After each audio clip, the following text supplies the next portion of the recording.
Ketika pilihan serba salah, apapun langkah yang diambil tetap dianggap keliru. Itulah yang kini dialami Denny Sumargo. Mantan pebasket sekaligus podcaster ini mendadak jadi sorotan bukan karena prestasi, tapi karena keputusan yang malah berujung buah simalakama. Podcast Sahara yang seharusnya tayang justru menjadi titik api polemik baru.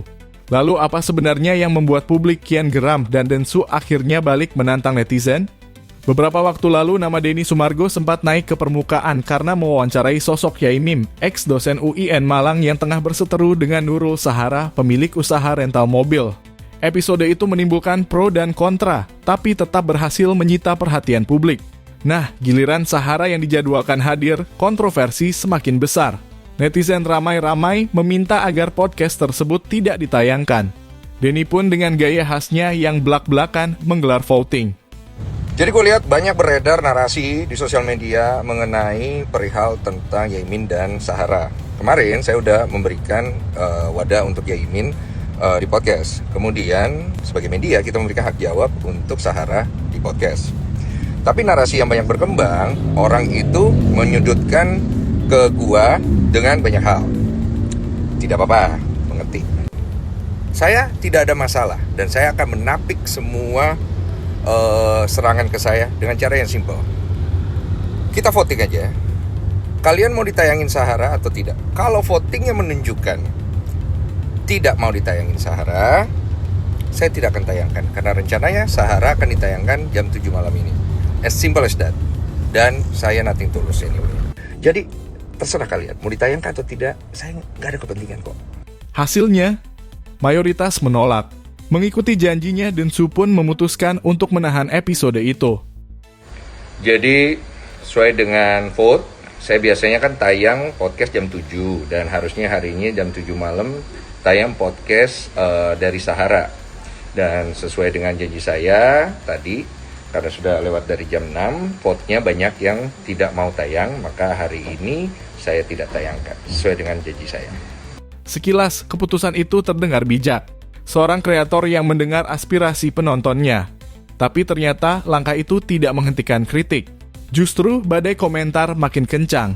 Beberapa warganet menuduh Denny hanya mencari keuntungan dari kontroversi.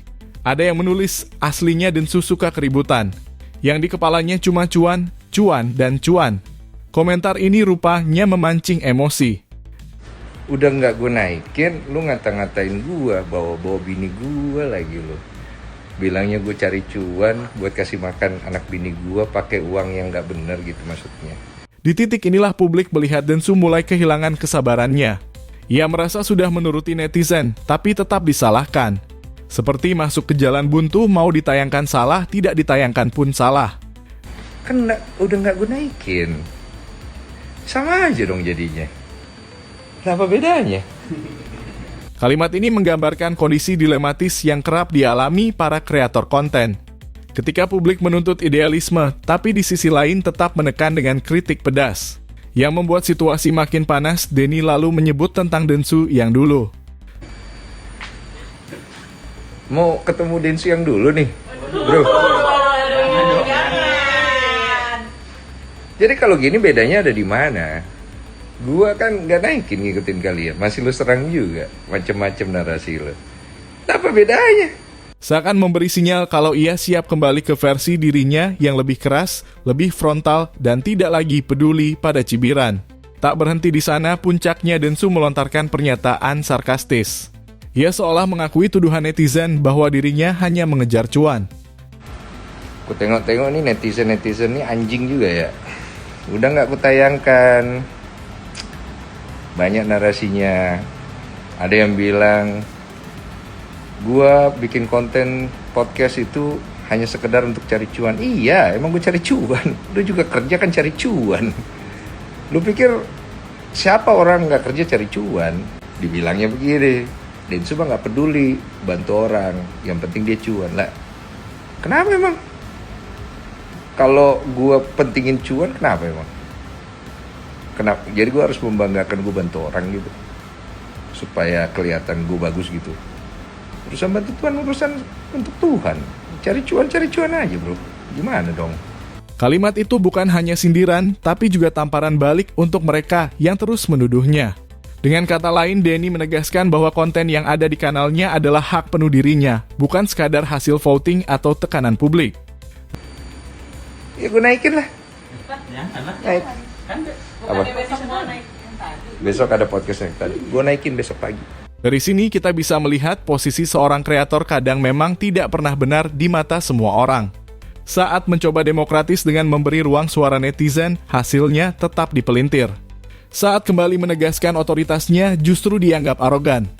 Kasus ini bukan sekadar soal tayang atau tidaknya sebuah podcast, tapi tentang dilema seorang figur publik menghadapi ekspektasi penonton.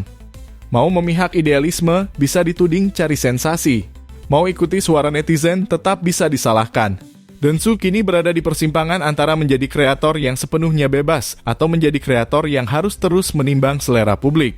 Apapun pilihannya, satu hal yang pasti, setiap langkah akan selalu diuji oleh komentar-komentar warganet. Lalu menurut kamu, apakah keputusan Dengsu sudah tepat dengan membatalkan tayangan podcast Sahara?